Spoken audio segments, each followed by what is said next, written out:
Hi. The next two episodes are deeply personal, so let's get into it.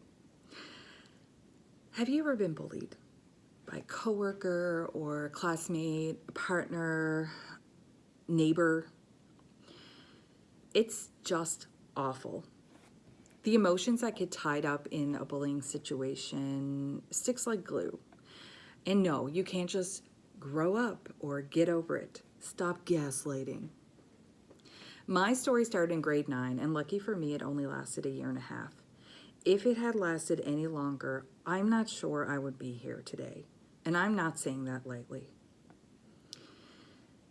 I was in the early stages of my eating disorder. And unbeknownst to my bullies, I was wrecking my life outside of school. I had engaged in a lot of risky behaviors, and my actions were catching up to me. While all of this was happening, I was subject to such vile treatment from 3 girls in my class. I will never forget their names. It's burned into my gray matter, which is sad because I've talked about on this channel how I've lost a lot of memories. But those memories haunt me. Their initials are AE, EA, and ND. Some children have had it way worse than I have, and I'm not making light of their situation. But some of my bullying experiences included being called a whore often, being spit on and threatened, stealing my lunch, which in a morbid way I was probably thankful at the time. And probably one of the scariest things was one of my bullies had a screwdriver in her desk, and she would take it out and she would poke the girl in front of her.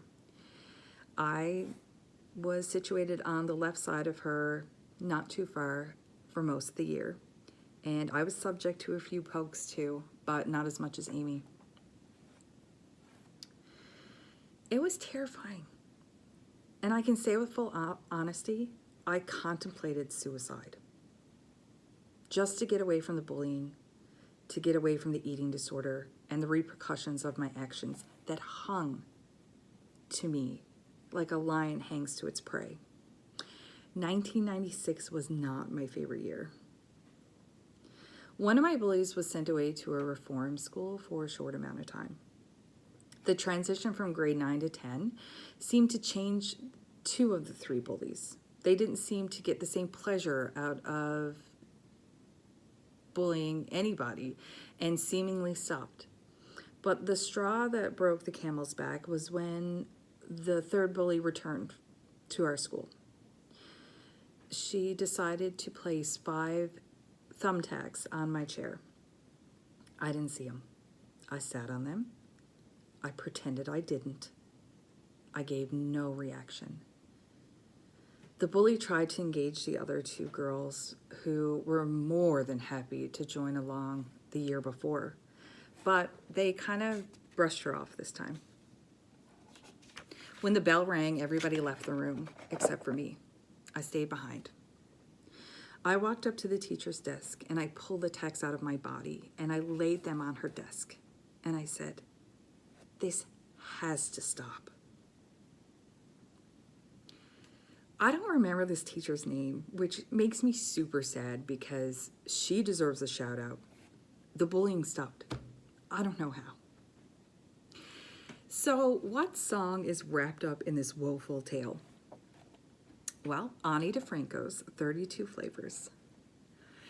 Some people interpret the song as being a lost love or underestimated talents, rejection. For me, it was linked specifically to bully ND, who obviously had her own crap going on. Later in life, I learned that she had come out, and being gay in the 90s sucked. I get that she was angry and most certainly scared, but just like Ani's song, squint your eyes a little closer. I'm not between you and your ambition. I'm a poster girl with no poster. I'm 32 flavors and then some. I am the girl that would have stood by you. I would have been your rock. I would have helped you transition through those scary times.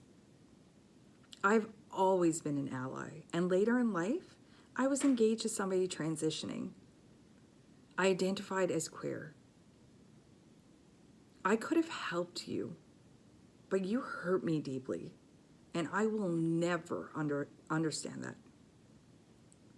The other two bullies, I don't know what their stories were. One had moved from a different country. That had to be hard. The other, I don't know, boredom.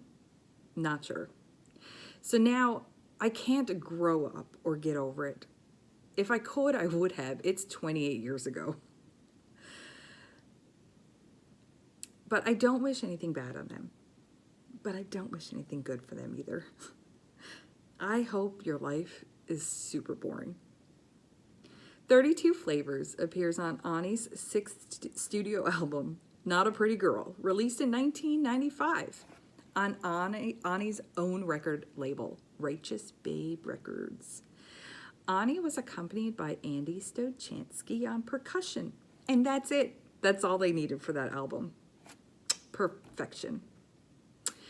Radio.callmefred.com talks about the protagonist in Ani's song and how ultimately she just wishes to live her life authentically without putting anyone down. That's me. I don't want to hurt anybody, and I just want to live my life. I hope you all do the same. Be good. Check out 32 Flavors. Listen to Not a Pretty Girl. Don't gaslight anybody. And peace.